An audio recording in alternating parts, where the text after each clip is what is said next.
Olha aí, glória a Deus, que coisa boa! Mais um dia abençoado junto com você.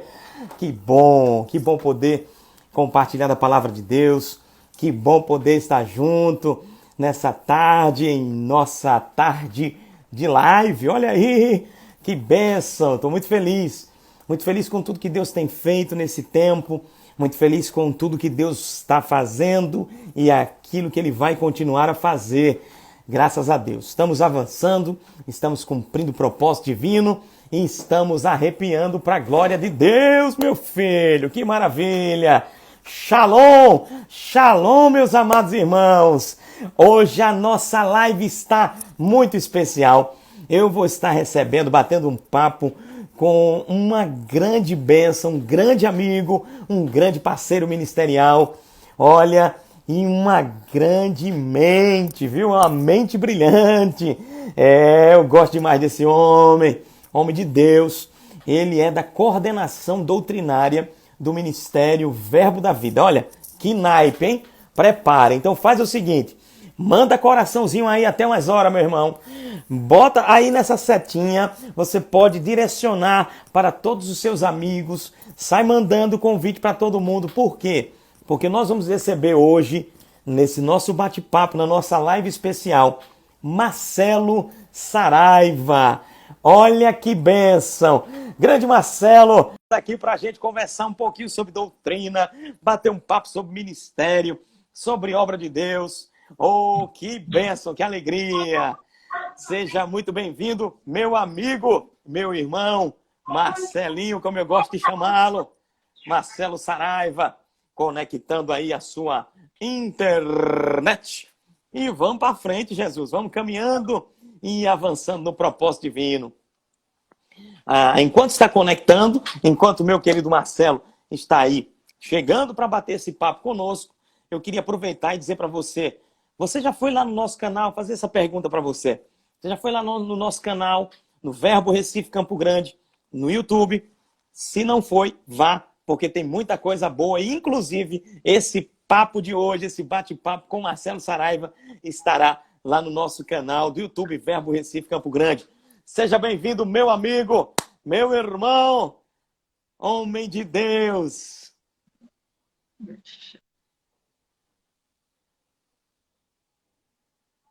Glória a Deus. A internet está um pouquinho devagar.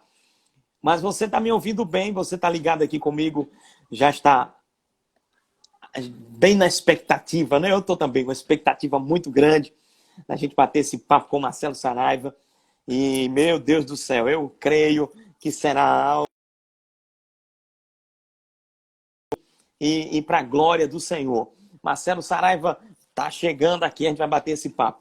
E enquanto meu querido Marcelo Saraiva, coordenador, né, de doutrina, Ministério Verbo da Vida, um dos coordenadores, ele está se organizando lá, organizando na internet. Eu queria falar com você, olha, nosso canal no YouTube está bombando, está muito bom mesmo, graças a Deus. Muitas mensagens, já são mais de 40 vídeos que nós temos no nosso canal. E olha, nós ativamos o nosso canal por conta, todo mundo sabe disso, né, das nossas reformas, da reforma da igreja. Nós decidimos há um bom tempo parar a transmissão que a gente fazia pelo Facebook. E no meu coração tinha de quando a gente voltar, quando nós fôssemos voltar, nós voltaríamos pelo o canal, né, do YouTube. E assim foi, há 1 mês e 15 dias atrás, e mais ou menos 1 mês e 15 dias, 1 mês e 20 dias, e nós já estamos aí com mais de 20 mil acessos, aleluia, já estamos aí com mais de 42 ministrações, mensagens, vídeos, muita coisa boa para você. Olha aí, vamos lá, vamos crendo aqui neste tempo de internet, minha gente. É isso aí, vamos cantando e dando glória. Marcelinho, bem-vindo, meu irmão. Olá, tudo na paz para todo Agora, mundo. Prazer estar aqui. rapaz, satisfação é minha, meu mano. Tudo Amém. bom? Tudo ótimo. E por aí, como é que estão as coisas? Estamos aqui combatendo o bom combate da fé, né? Amém. Como sempre gostamos de dizer, né? O momento é bem delicado, é desafiador, mas quando a gente está na fé fica diferente, né? É verdade. E aí, Campina Grande, tá em Campina Grande agora, porque esse homem Isso, viaja estou em muito. Campina. A última viagem, Não, a última a viagem última dele agora foi viagem. para a Europa. Ah, uma besteirinha dessa, não viu? Não, mas depois da Europa ainda deu para dar uma matéria lá em Cuiabá. Eu Ih, lembro na matéria rapaz. do Rema, foi. Aí foi quando, na verdade, o problema já estava na Europa, tinha começado lá, e aí começou a chegar aqui no Brasil também, logo depois. Eu acho que 3 semanas depois Entendi. desencadeou. É, Foi. mas pense num detalhe, né, meu irmão? Mas que bom poder bater esse papo contigo hoje, né? Nossos irmãos, tem muita gente com muita expectativa aqui, porque você é muito querido, viu, Marcelinho? Você e sua Amém, obrigado. digníssima Rafinha são muito queridos Amém. mesmo em nossa igreja, no Verbo Recife Campo Grande. A gente não vê a hora, aliás, a gente já vê a hora de você vir aqui presencialmente, viu? Amém. Amém. Glória a Prazer Deus. é todo meu. Glória a Deus. Estamos, olha, acabei de ver que entrou uma pessoa muito importante para todos nós, que essa live até está tremendo aqui agora. Meu Deus do céu, já começou a tremer. E não é internet, não. O nosso apóstolo Guto entrou aqui, está assistindo a live, meu irmão. Pelo amor de Amém. Eu Deus, estou olha que vendo bênção. sim, desde chegar, eu estou vendo. Um É, se abração, trema, meu Guto. filho, se trema. Olha. Seja bem-vindo, meu apóstolo. Você é uma grande bênção. Deixa eu ajeitar Glória a até a Deus. E, cadeira ó, aqui, rapaz. ajeite, meu irmão, porque agora tem que melhorar é tudo aqui. Obrigado, apóstolo. Divulgue, me ajuda mesmo aí, viu? E olha, aproveitar, Marcelo, já que o nosso apóstolo está presente aqui, e a gente vai bater um papo hoje sobre doutrina com o nosso querido Marcelo Saraiva, eu quero informar a todos, eu ia informar isso ontem no culto, mas eu estava tão empolgado com a palavra, tão empolgado com aquilo que a gente estava vivenciando, que terminei passando batido. Eu entrei numa coisa, entrei em outra, passou batido. Mas nós conseguimos, para a glória do Pai, do Filho e do Espírito Santo. Vai, Marcelinho, fala um amém aí, meu filho. Amém. Nós conseguimos uma agenda com o apóstolo Guto na próxima Ah, semana, meu irmão. pois Pelo é. amor de Deus. Você, você Aí, ficou quanto tempo Jesus tentando? amado. Você Como? ficou quanto tempo tentando? Rapaz, a nossa equipe começou um jejum no ano passado. O Ainda. apóstolo é muito acessível, foi bem rápido, o pessoal manteve contato e na hora, graças a Deus, eles conseguiram alinhar. A Amém. gente só está faltando alinhar um detalhezinho do dia, mas a gente chega lá, vai informar. Isso aí tudo é Amém. benção, é benção. Mas ó, já falei demais, Marcelinho. Tem muita gente querendo saber, pastor Marcelo, Marcelo Saraiva, né, esse homem de Deus. Tem muita gente querendo saber qual o papel da coordenação doutrinária do Ministério Verbo da Vida. Hoje, Cristiano, o papel da coordenação é auxiliar as igrejas e os remas. Auxiliar o rema na elaboração de material, né? Por exemplo, a apostila, esse material, treinamento para novos ministros, reciclagem dos ministros atuais. E para a igreja, no que diz respeito à administração de assuntos específicos. Hoje a coordenação serve como suporte, né? Tanto para o rema como para a igreja. Por exemplo, os eventos que eu tenho feito para coordenação, eu tenho feito em cima da necessidade da igreja local. Eu sempre pergunto ao pastor qual a necessidade que ele tem, porque assim, vai diferir de local para local, né? Às vezes, em uma determinada cidade, aquela cidade, aquela população, até membros da igreja, eles precisam conhecer sobre um assunto específico, já difere em outras cidades. Então, assim, basicamente é isso. Geralmente, quando os pastores me contatam, eles perguntam, Marcelo, eu queria que você abordasse sobre esse assunto. Então, geralmente é dessa forma. Então, em cima desse assunto, dessa pauta, a gente vai trazer um ensino para a igreja local, né? Abençoar a igreja local nesse aspecto. Então, e além disso, assim, a gente dá ainda suporte a ministros, a pessoas que desejam estar no remo, já estão ensinando. Essa semana mesmo, em alguns locais que eu passo, né, mantenho contato com alguns ministros. Então, aqui e acolá, o pessoal ainda entra em contato pelo WhatsApp, perguntando sobre algum assunto específico. Entendi. Então, acontece isso. E esse apoio, né, em relação ao material do Rema, por exemplo, eu sei que tem uma carga muito grande, né, na produção. E eu sei que também, anualmente, como é que vocês fazem esse ajuste? Tem muitas mudanças de um ano para o outro, de uma apostila do Rema, por exemplo? Hoje a gente procura fazer pequenas mudanças, pequenos ajustes, porque assim, como o nosso intuito é sempre estimular as pessoas a abraçar a apostila, o material que foi elaborado, né? Tanto uma apostila como separata, a gente não pode fazer uma mudança brusca, Porque é Entendi. como dar um exemplo que eu posso te dar, é, por exemplo, se você está dirigindo o seu carro, é só você. Agora, se você dirige um ônibus, tem pessoas que estão atrás de você. Você não pode fazer uma mudança de direção brusca sem sinalizar. Então, a gente Sim. antes vai, a gente vem, ainda que seja uma mudança pequena, uma leve mudança, a gente já vem sinalizando, sinaliza, né? Em alguns eventos específicos, a gente dá uma nota, explica tudo e sempre vem sinalizando para o pessoal acompanhar, né? Hoje as apostilas praticamente estão assim, estão bem encaixadas, né? Uhum. Existem algumas coisas, algumas leves, pequenas mudanças, mas isso é normal. É como uma apostila, né? Se você pega uma apostila sua, um material seu, ou até mesmo uma ministração, o irmão Reagan, ele falou uma vez, ele falou que para uma ministração ficar boa, você tem que ter ministrado umas 50 vezes, né? Eita, aleluia. Então, meu Porque irmão, quantas ministrações nossas estão boas, hein? Porque, assim, à medida que você vai ministrando, o que ele quis dizer foi que à medida que você vai ministrando, você vai se polindo, você É vai claro. melhorando, até mesmo, né? Porque tanto acontece na ministração como na aula do remo, você tem que encontrar o time para falar, né, certos pontos. Então, até lá você tem que ter uma estrada, né? Então, assim, basicamente é isso na apostila. Você não pode fazer uma mudança muito grande quando, por exemplo, esse formato do REMA anterior de 7 dias mudou para 6 dias. Todos nós, os professores, tivemos que fazer alguns pequenos ajustes. Eu já sabia, por exemplo, o que eu ia falar em cada tempo de aula. Primeira Sim, aula eu a sei gente tem isso, né? A gente vai. um conteúdo, né? Segunda aula eu falar um conteúdo. Se eu ver que estou perdendo a dinâmica, eu jogo aquilo para frente. Eu faço Sai eu saio balanceando. modelando, balanceando, que é para não perder a atenção dos alunos.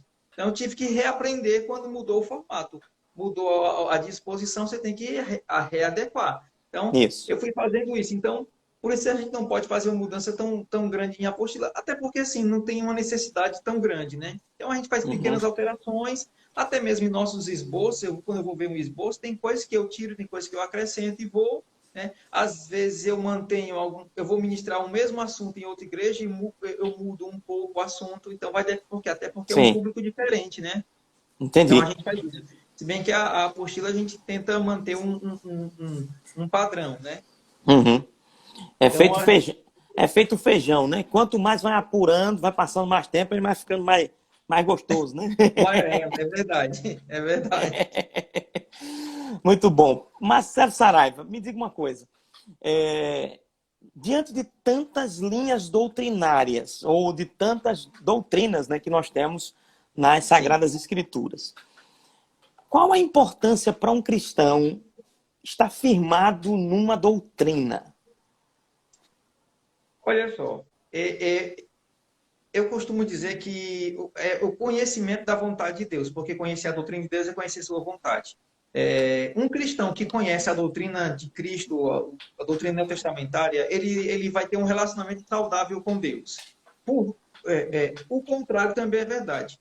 Um cristão que não conhece a doutrina de Deus, o que Deus pensa sobre cada assunto da vida, ele vai ter problemas em se comportar aqui na Terra e até mesmo se relacionar com Deus. Um exemplo bem simples é o que tem acontecido diante desse corona, né? Esse problema Hum, mundial.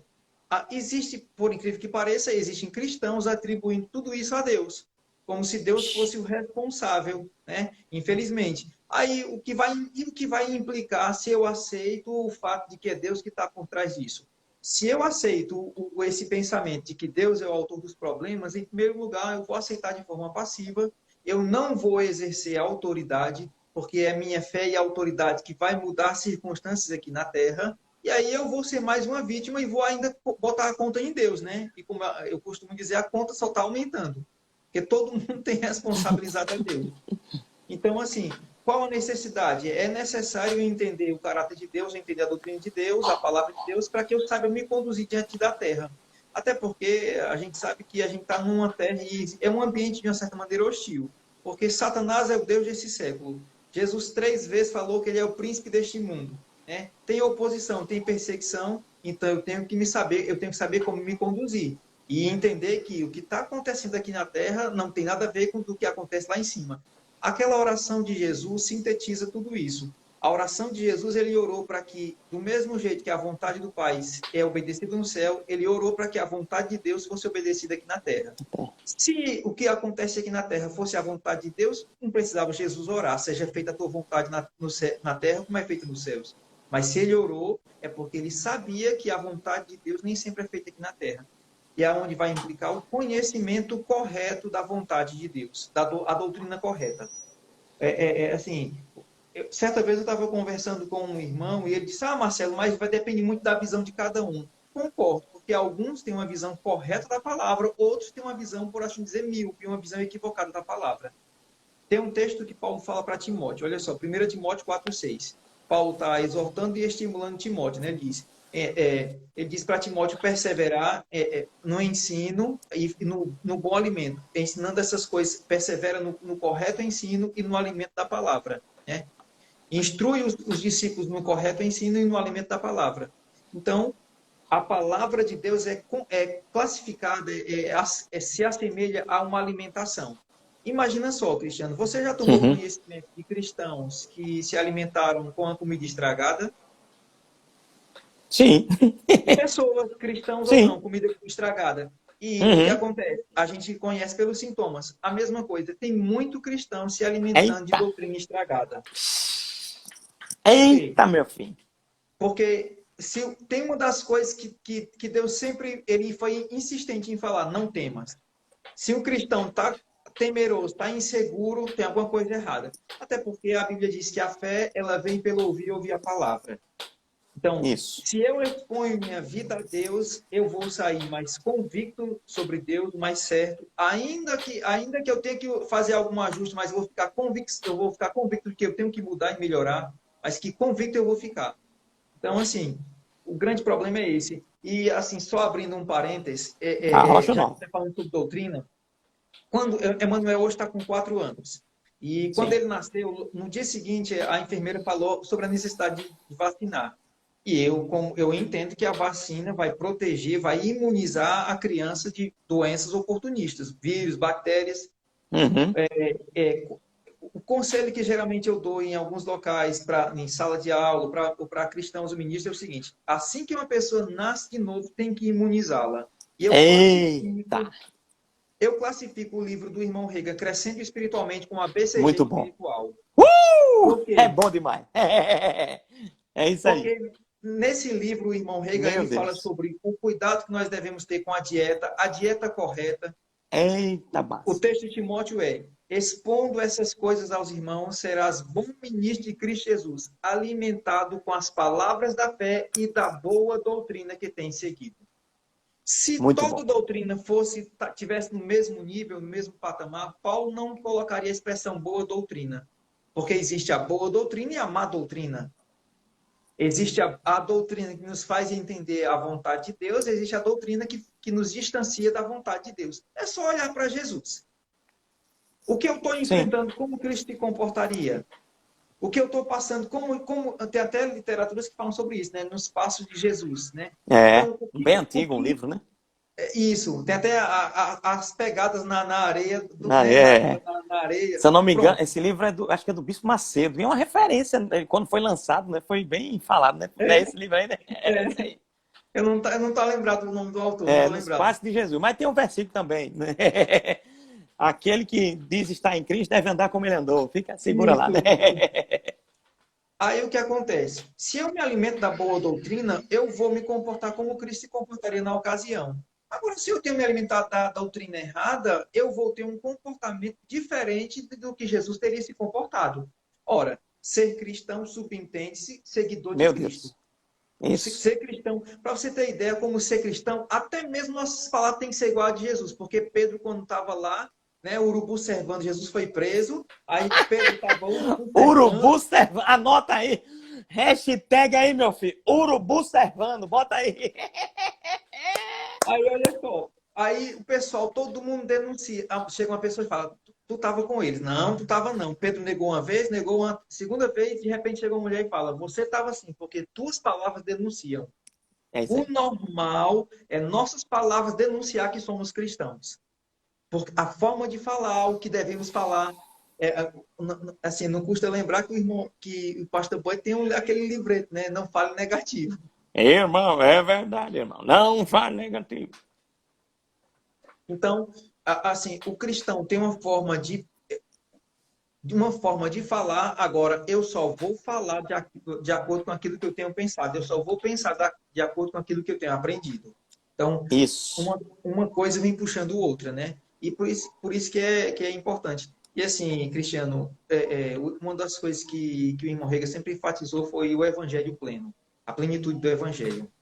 Muito bom, muito bom. Porque viver um evangelho parcial é desfrutar de benefícios que. Ora, o que Cristo trouxe para nós, ele contempla o espiritual e o corpo. Ele abrange qualquer necessidade, qualquer aspecto de nossas vidas. Agora, a gente sabe, né? É conhecido essa informação já a gente sabe que, infelizmente, porque algumas pessoas recebem um evangelho parcial, têm vivido uma vida parcial, né? Eu costumo dizer que são crentes incrédulos. Meu Deus. Por quê? Porque se você indagar se eles são salvos, todos vão responder que são salvos. Se perguntar, quando Cristo arrebatar a igreja, você vai subir? Todos vão dizer que vão subir. Aí você torna a perguntar, e antes de subir, você crê que é a vontade de Deus suprir todas as suas necessidades? Muitos vão emudecer. Eles creem numa parte do evangelho, mas não creem na outra parte do evangelho. Então é um crente incrédulo. Aí você pergunta, Sim. Cristo morreu por teus pecados? Aí ele disse, eu creio que Cristo morreu, e por isso que eu nasci de novo, porque eu creio e eu confessei. E você crê que é a vontade de Deus que você ande em saúde divina, que você receba a cura? Eu não creio. Ele crê numa parte, mas não crê na totalidade. Aí eu te Uhum. pergunto, por que isso tem acontecido? É o resultado de expor uma doutrina equivocada. Teve uma Perigoso. vez, em 2016, eu estava ensinando a matéria em João Pessoa. A autoridade do crente tem um tópico da matéria chamado O Nome de Jesus e os Batismos. E aí a gente sabe, são o batismo no corpo, o novo nascimento, o batismo nas águas e o Isso. batismo no Espírito Santo.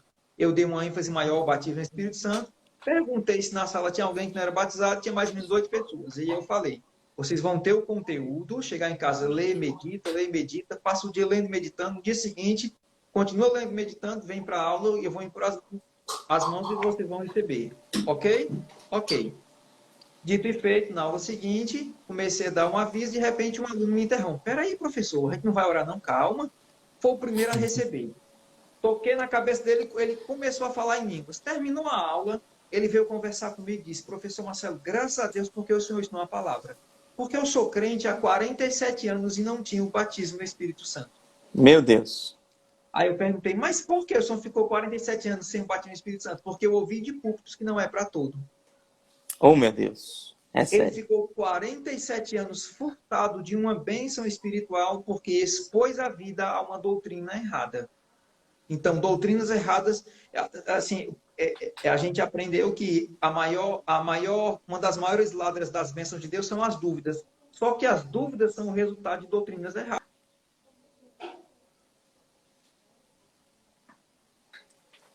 A internet do Marcelo deu uma pausazinha, mas eu, dentro desse contexto, né, que Marcelo Saraiva está compartilhando, agora voltou.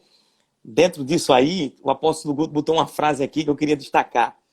Aqueles que influem. Foi, botou, a gente tem que parar. Até a internet parou para poder eu ler essa frase. Eu não estou. Tá cortando, né? Aí diz a frase, né, que o apóstolo Guto colocou aqui. Aqueles que influenciam o teu pensamento têm grande poder sobre o seu futuro. Rick Renner. Olha aí. Mas é muito sério mesmo. Mas continua, Marcelo. Tá cortando, né?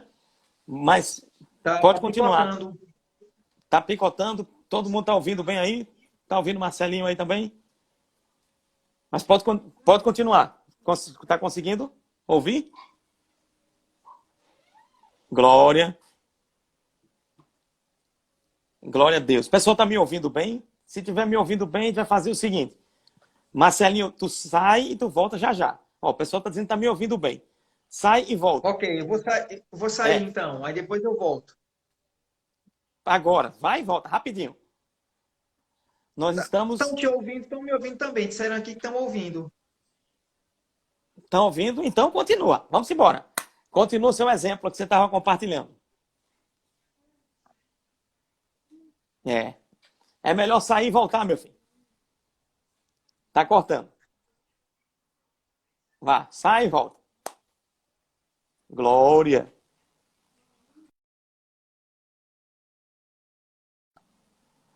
Maravilha. Olha, como é importante, né, a gente trabalhar a questão da doutrina, trabalhar esse contexto mesmo, né, dessa vivência como cristãos em relação a guardarmos a nossa vida nos alimentando de um alimento sólido, de um alimento bom, de um alimento, né, que vai trazer uma substância espiritual, né? Agora voltou bem aí, Marcelinho. Continua a tua história para nós. Tá ouvindo?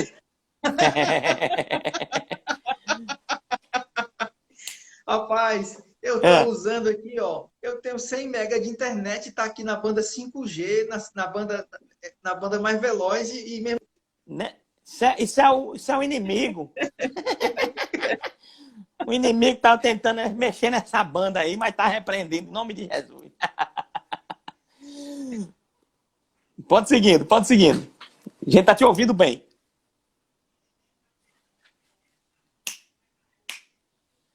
Marcelo, a gente tá te ouvindo bem, viu?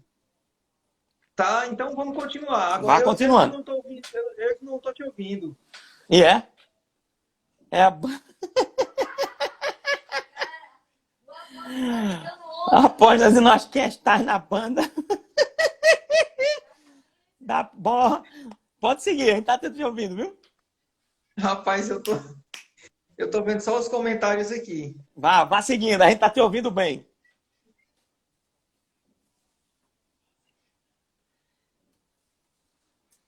Marcelinho, homem, pode fluir, meu filho. Eita. Abre os ouvidos e os olhos do irmão. Vou lhe tirar e você volta e você retorna. Mas, rapaz, tá vendo tu? Que negócio, Jesus amado. Eu tô ouvindo ele bem, mas ele tá com alguma banda aí, como o apóstolo tá até falando, acho que é uma outra banda aí, que negócio tá estranho. Mas a gente vai seguindo aqui.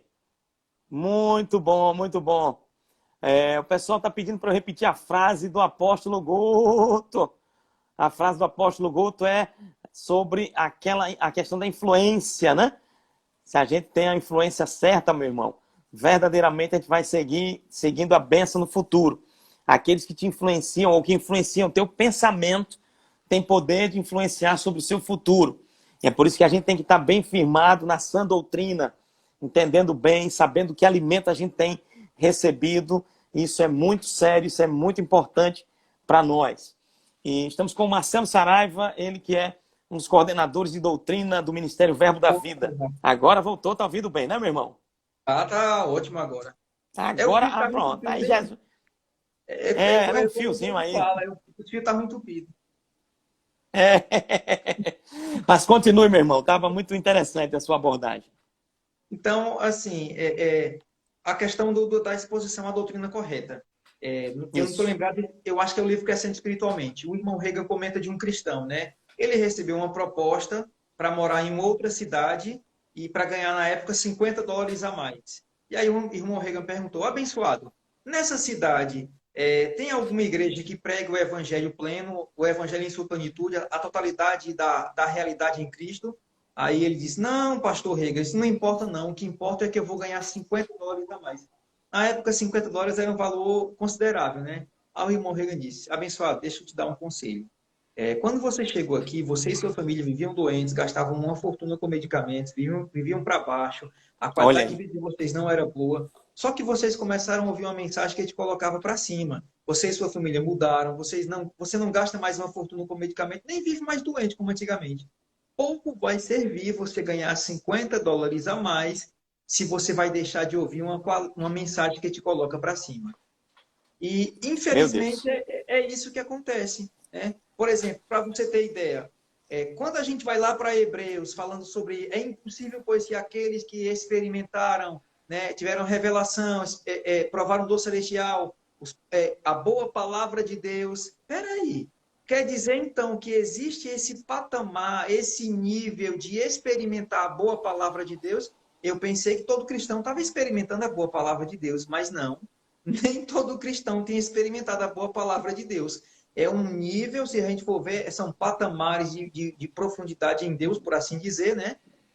Em que Sim. mostra que a boa palavra de Deus não tem sido experimentado por todos. Do mesmo jeito que nem todo crente tem recebido, nem todo mundo tem recebido o novo nascimento, nem todo mundo que recebeu o novo nascimento tem recebido o batismo no Espírito Santo, nem todo mundo que tem recebido o batismo no Espírito Santo tem recebido a boa palavra de Deus, nem todo mundo que tem recebido a boa palavra de Deus tem experimentado os poderes do mundo vindouro.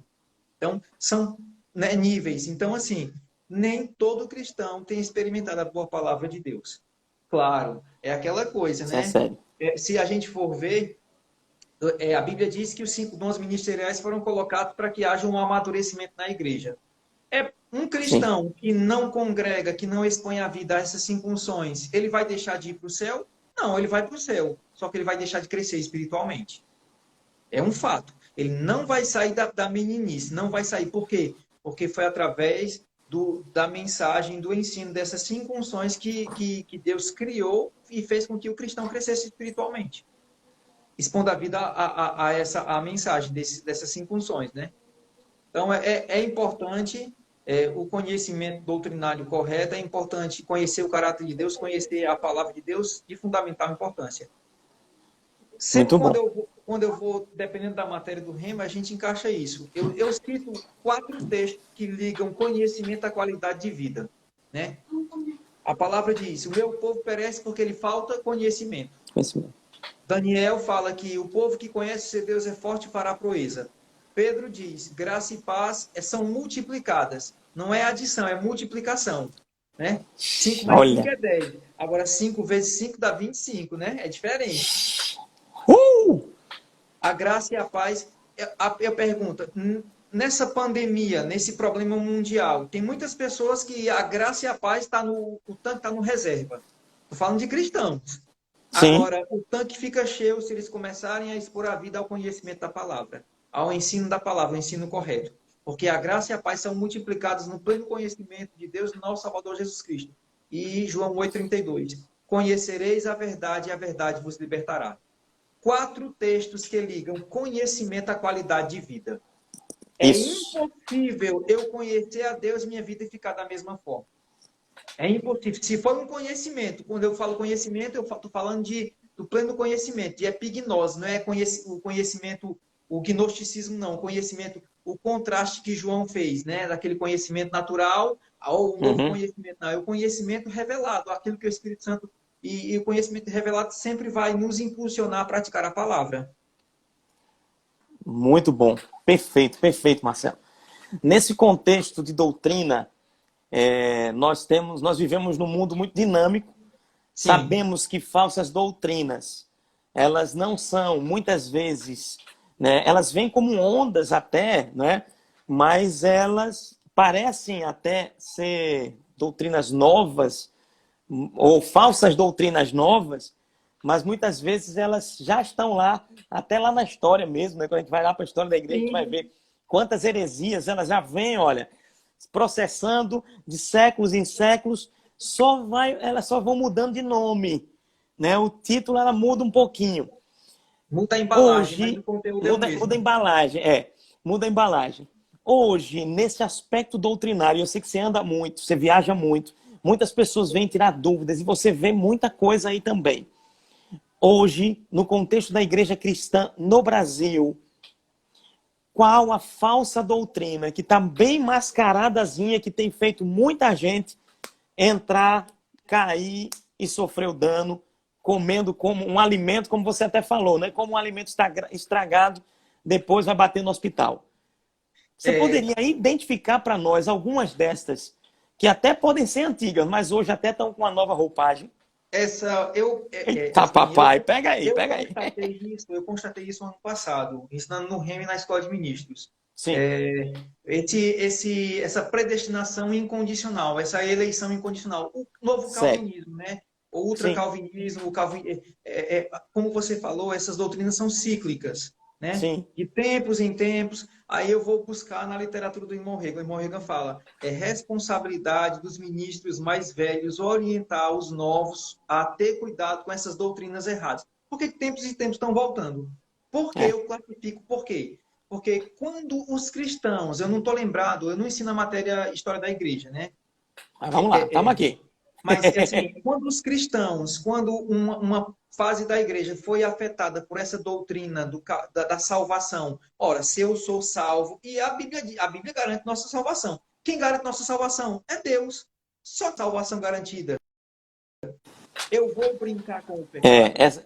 A questão Século é, XVI. Século pronto, XVI. duas coisas acontecem. Geralmente, quem adota essa doutrina vive uma vida fria, uma vida carnal, e a igreja nessa época, nessa geração, deixa de cumprir a grande comissão. Geralmente é No isso que século acontece. XVI. Porque se você for ver historicamente, qual o argumento? Ora, se é Deus quem elege, se é Deus quem salva, Deus vai fazer sua obra, eu vou viver minha vida. Por que eu digo que é tão grave? Porque pelo que eu constatei. Olha só, Cristiano. Uhum. Eu agora, eu ensinei a matéria Doutrinas Básicas, eu toco nesse assunto. O que nos identifica como cristãos é o fato de crermos em 6 aspectos básicos da vida cristã, né? Eu costumo dizer que eu posso visitar uma Assembleia de Deus, eu posso visitar em uma Batista. Eu nasci de novo em uma Batista, confessei publicamente a Cristo em uma Batista, fui congregar numa igreja de influência presbiteriana e depois cheguei no Verbo da Vida. Só que eu também eu tive uma influência doutrinariamente da Assembleia de Deus. Então, assim, se eu estiver numa cidade onde não tem nenhum Verbo da Vida, eu posso visitar qualquer igreja cristã, desde que creia juntamente comigo em 6 doutrinas básicas. Pelo Olha menos aí. isso. Arrependimento de obras mortas, fé em Deus, ensino de batismos, imposição de mãos, ressurreição dos mortos e do juízo eterno. Depois a gente dá o desconto da carroceria, depois a gente já para as arestas. Entendeu? Perfeito. Eu posso Perfeito, perfeito, Eu perfeito, posso ter perfeito. comunhão com qualquer pessoa que professe a fé cristã e concorde comigo nesses 6 aspectos básicos. Muito bom. Agora, se um ensino, se uma doutrina, se um ajuntamento de pessoas chega ao ponto de questionar uma dessas doutrinas, deixa de ser cristianismo para ser budismo, shintoísmo, confucionismo, russelismo ou qualquer outra coisa. Dá um exemplo Qualquer aí. irmã. Sim. A doutrina dos testemunhos de Jeová, quem foi? Não é cristianismo, é russelismo. Um norte-americano chamado Charles Taze Russell, né, conviveu um tempo com os adventistas, ele tinha os pais presbiterianos, depois fundou a religião deles. Eles negam uma doutrina básica dessas. Qual? Juízo eterno. Olha aí. Ressurreição e juízo. Eles acham que somente os testemunhos de Jeová vão ressuscitar e o resto ninguém vai mais prestar conta. Não. Todo ser humano vai ressuscitar e todo ser humano vai prestar conta. Pelo fato deles não concordarem com uma dessas doutrinas, tira do rol cristão e coloca no rol de seita. Ok? Pronto. Onde eu quero chegar? Muito Na sério. literatura de um certo escritor que é vendido como cristão, mas não é cristão, é pagão. Ele tem Olha. no livro dele. Por que é pagão? Porque ele baniu uma doutrina básica do cristianismo, arrependimento de obras mortas. Meu Deus. João Batista pregou sobre arrependimento, Pedro pregou sobre arrependimento, Paulo pregou sobre arrependimento, Jesus pregou sobre arrependimento. Se bem que Paulo e Pedro, quando pregaram sobre arrependimento, eles fizeram um acréscimo, porque eles pregaram o seguinte: arrependei-vos, pois, e convertei-vos. Porque o arrependimento mais a conversão gera um novo nascimento. Então, assim, para o mundo é o arrependimento mais a conversão. Mas eu e você já nos convertemos. Se um dia cometermos uma falha, um pecado, o que nós devemos fazer é nos arrepender. Ok? Isso. Para Isso. nós é o arrependimento, é uma doutrina básica. Para o mundo é arrependimento mais a conversão.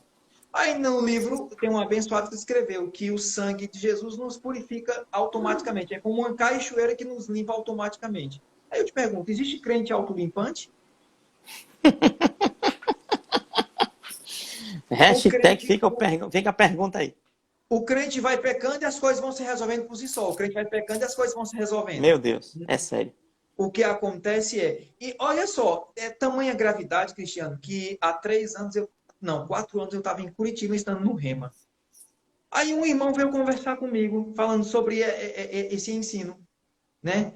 que tem influenciado. Aí ele veio me relatar que dois namorados, um Misericórdia. homem e uma mulher, estavam tendo relação, nem casado eles estavam tendo relação. A cristã condenada porque pecou, e o coração condena quando o crente peca. Aí ela disse, eu estou me sentindo tão ruim. Aí o que foi que o abençoado disse? Mulher, não Hum. te condeno não, tu é a justiça de Deus. Ai, meu Deus do céu. Baniram o Misericórdia. arrependimento. Então, esse escritor, a partir do momento em que ele Isso é tirou o sério. arrependimento, porque é aquela coisa, se eu abordo o assunto do pecado, eu tenho que abordar a solução do pecado. Isso. Se eu ensino, se eu vou ministrar, se eu for ministrar sobre pecado, eu tenho que colocar a solução de Deus para o pecado. Se eu for falar sobre doença, eu tenho que falar sobre cura. Entendeu? Eu não posso Perfeito. simplesmente falar do problema e não falar a solução. E a Uhum. solução, não, as coisas não vão se resolver por si só. 1 Sim. João 1,9 diz: se confessarmos os nossos pecados, a partícula se é condicional. Pode ser que a pessoa reconheça o erro e confesse, Tudo. mas pode Isso. ser que ela não reconheça e perpetue a prática errada. Aí você me pergunta, Marcelo, se um cristão pecar, ele morre espiritualmente instantaneamente? Não. Ele perde a salvação instantaneamente? Não. Mas ele pode perder muitos benefícios. Dependendo do pecado, se ele cometer um homicídio, ele perde a liberdade. Se ele cometer um adultério, ele pode perder o casamento. Se ele cometer uma outra coisa, ele pode perder o coração dos filhos. E Mas que mesmo vai assim perder. ele precisa se arrepender E também. mesmo assim precisa se arrepender. Talvez não perca a salvação imediatamente, mas ele vai perder outras coisas. Até perder a salvação, ele perde muitas outras bênçãos. Entendeu? Então, assim, Uhum. do jeito que esse cristão, esse abençoado, colocou essa literatura tendenciosa, faz com que o cristão viva uma vida fria, Perigosa. É perigosa. perigosa, fique Perigosa. brincando com o pecado, uma vida fria. Por que eu percebi a seriedade? Porque eu percebi uma nova roupagem, uma nova. Ora, se tem uma coisa que Satanás é craque é em se disfarçar. Paulo disse que não é de admirar que ele se disfarça diante de luz. Olha o argumento. É o É. mesmo argumento que foi usado no século XVI. Qual é o argumento? Se eu recebo a salvação pela graça, por que eu vou perder pelas obras? Porque tomar um Olha copo aí. de uísque é uma obra. Tomar um copo Hum. de uísque é uma obra. Fazer isso é uma obra. Eu recebi pela graça. Só que a questão é, a salvação é pela graça. Só que depois que eu recebi pela graça, é normal eu ter obras que evidenciam essa graça. Se eu tenho Sim. obras que negam essa graça, é porque eu engatei a marcha ré. Entendeu? Se Perfeito. você for ver, várias vezes Paulo, a Bíblia fala sobre uma vez que você foi salvo pela graça, você tem que apresentar obras. Pela graça sois salvos. Isso não vem de vós, é dom de Deus. Não de obras para que ninguém se glorie. Porque somos feituras suas, criadas em Cristo Jesus para as boas obras, as quais Deus de antemão preparou para que andássemos nela.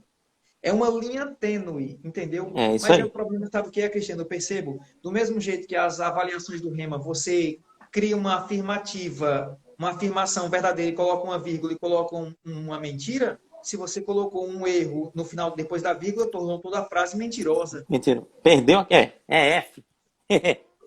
É a mesma coisa. O argumento que induz cristãos a viver uma vida reprovada, uma vida dessa forma é: somos a justiça de Deus. Portanto, olha só. O argumento é o seguinte: o sangue de Jesus é tão poderoso, mas tão poderoso que pagou os pecados do passado, do presente e do futuro.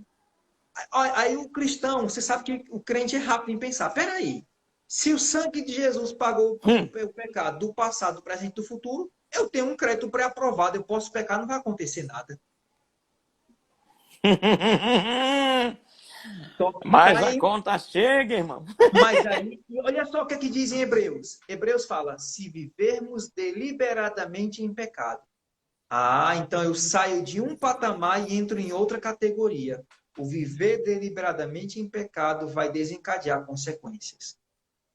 Entendeu? Então, é É sério. perigosíssimo esse ensino. Eu tenho constatado isso. E, por incrível que pareça, ele é muito mais atrativo para aqueles que já receberam a palavra da fé do que para uma pessoa que, de uma certa maneira, tem um entendimento limitado. Porque somos a justiça de Deus e é uma deturpação da justiça, é uma deturpação. O assunto é impressionante, a literatura de Tony Cook. Um tempo desse, eu estava estudando sobre esse assunto alguns pastores me chamaram para fazer alguns eventos, alguns filmes, na verdade, sobre isso. Sim. E no final, foi esse ano ainda, esse ano, no final do ano passado e esse ano. Aí eu fiquei pensando, peraí, se o pastor me convidou, me chamou, ele disse que eu deveria abordar esse assunto, então, e isso aconteceu não uma vez, mas várias vezes, então, o desejo do pastor é resolver um problema local ou vacinar o seu povo. Ok, tudo bem. Então, eu percebi que esse assunto está mais recorrente do que eu imaginava. Está acontecendo de vez em quando, aqui e acolá. É. E acontece mesmo. Nesse contexto, né, que Marcelo, nosso amado Marcelo Saraiva está compartilhando, eu acho interessante, eu queria até destacar, porque vale muito a pena a gente destacar esses 6 pontos que ele falou que nos dão base para entendermos que nós estamos diante de uma doutrina verdadeira e se há anulação desses 6 pontos,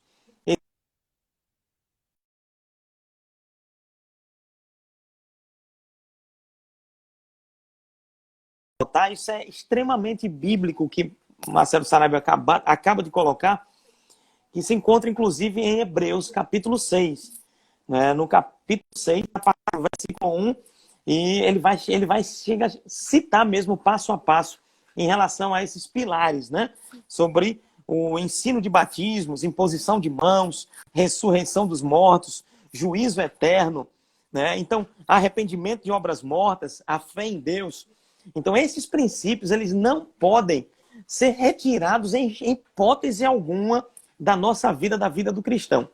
Só uma observação histórica, né, dentro desse nosso bate-papo e dentro dessa perspectiva, né, até histórica, disso que Marcelo acaba de colocar, quando houve, né, essa inserção desse ensinamento no século XVI em relação à predestinação como sendo algo que Deus estabelece para o homem, uns serem salvos e outros irem para o inferno, isso é, inclusive, comprovado historicamente que houve um certo esfriamento no evangelismo. Até a própria moral e moral. da igreja. Exatamente. Então, assim, esse declínio moral e esse declínio espiritual, ele trouxe um esfriamento num contexto e que de certo modo, afetou. Né? E isso veio ser tratado posteriormente, né, anos depois, muitos anos depois, inclusive, por Armínio, né, Jacobus Armínio, que vai trazer exatamente um entendimento contrário a essa linha de predestinação, né, que Deus predestinaria um homem para o céu ou outro homem para o inferno. E, na verdade, também esse ensino retira até o poder da morte de Cristo na cruz, né? Porque Jesus veio, então, para quê? Para que Jesus teria vindo, se isso era verdade? E aí, Jacobus Arminius vai trabalhar na doutrina, né, arminiana, né, trabalhar o arminianismo, trazendo um equilíbrio. Para quê? Para o entendimento do livre-arbítrio. Que Deus, na verdade, colocou um plano de salvação e que o homem, a partir desse plano de salvação, o homem passa a experimentar pela sua decisão a salvação ou não. Isso trouxe uma repercussão na história da igreja, onde, nesse período, começou a acontecer justamente o avanço missionário e a perspectiva do evangelismo, né, pessoal. A igreja volta, né, nesse contexto, ao evangelismo pessoal. Mas é muito importante essa nossa abordagem, porque é muito presente. Né? Está tão lá atrás, mas ela vem meio que se moldando com novas nomenclaturas, uma graça radical, uma predestinação incondicional, hoje é muito dita no nosso contexto, né, nesse mundo todo. Mas tem algumas outras doutrinas, pastor Marcelo, que é também um grande alerta para todos nós. Né?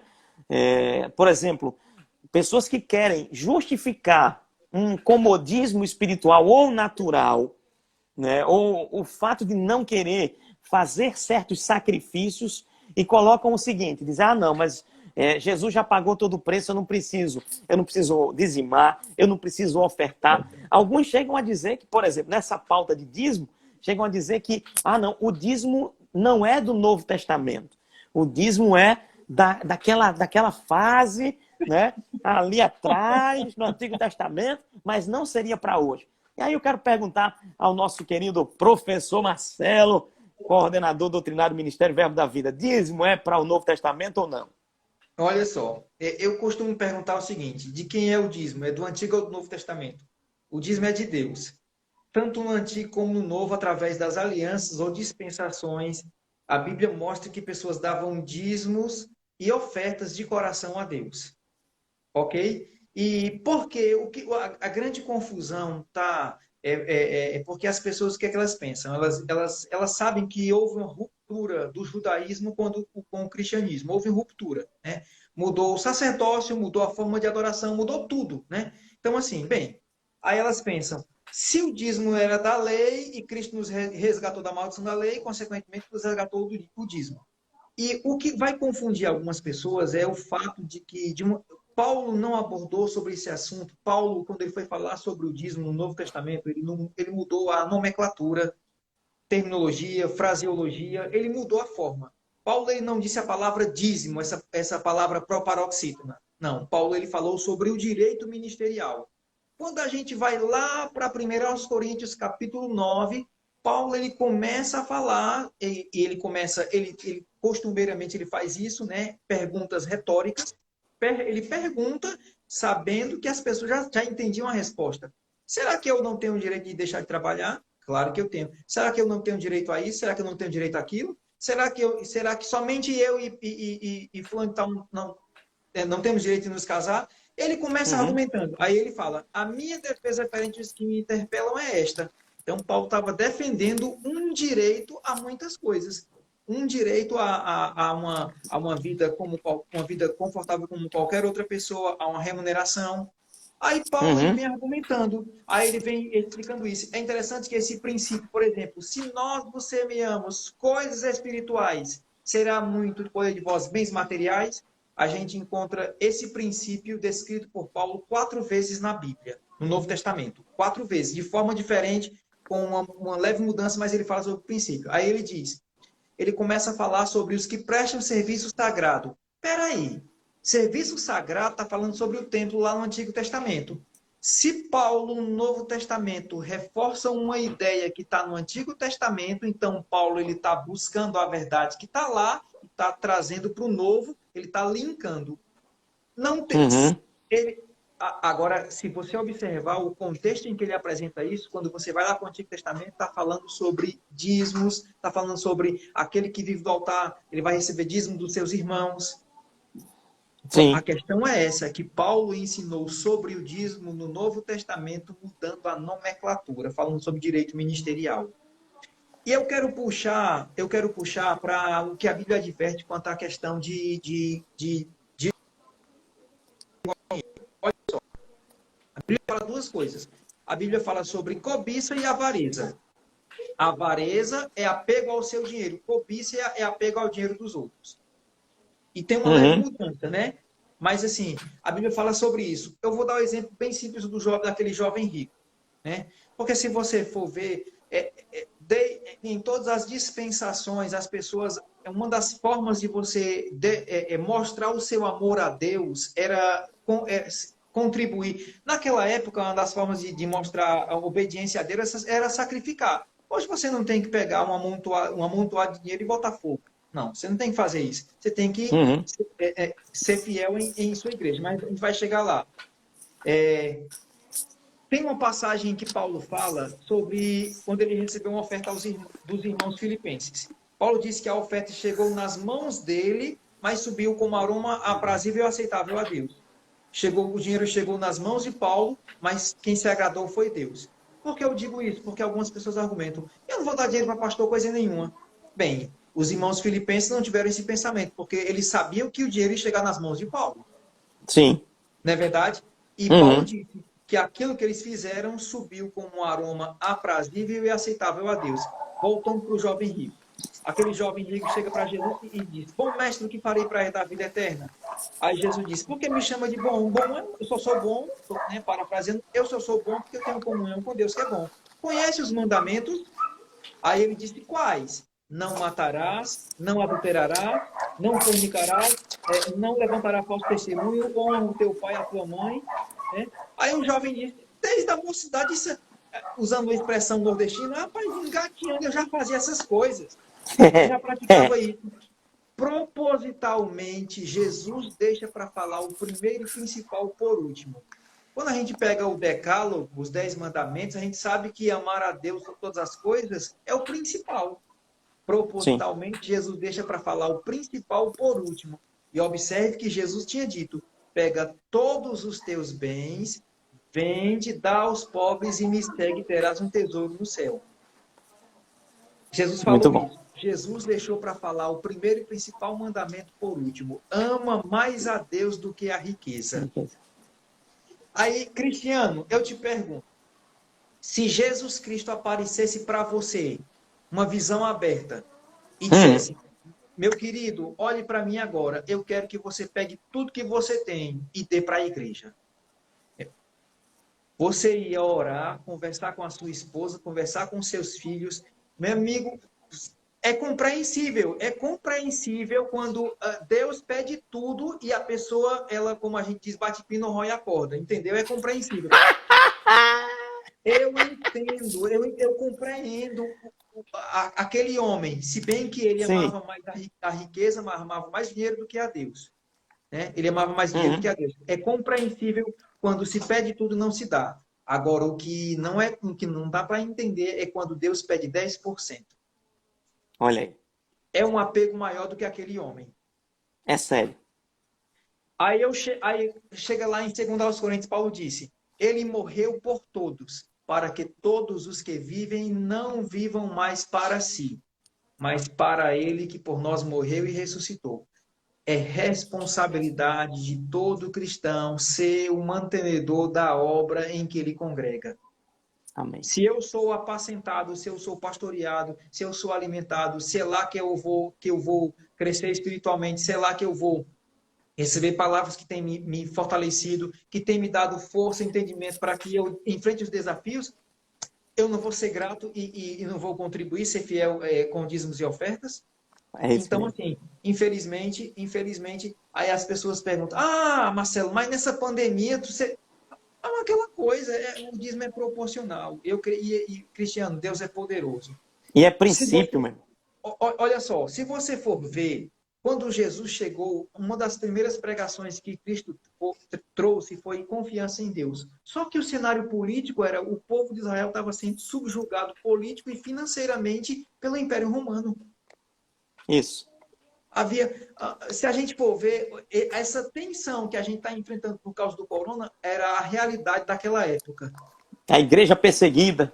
A igreja perseguida, só que se É, você for ver a mensagem confie em Deus. isso Seja aí. fiel a Deus. É isso aí. E eles cumpriam os princípios, mesmo até nas catacumbas romanas, quando eles se reuniam. Eles mantinham o seu posicionamento cristão. Amém. A É história benção mostra, demais. né? A É, história mostra. exatamente. Então, assim, o que é que eu entendo hoje? Por que cristãos não são fiéis em dízimos e ofertas? Mas Porque ou tem revelação e não pratica, ou não tem revelação.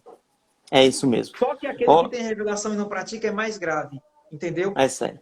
Se você olhar aquele texto de Provérbios, existe uma ordem de acontecimentos. Fala, Uhum. confia no Senhor, reconhece-o e honra. Eu só honro se eu reconheço e confio em Deus.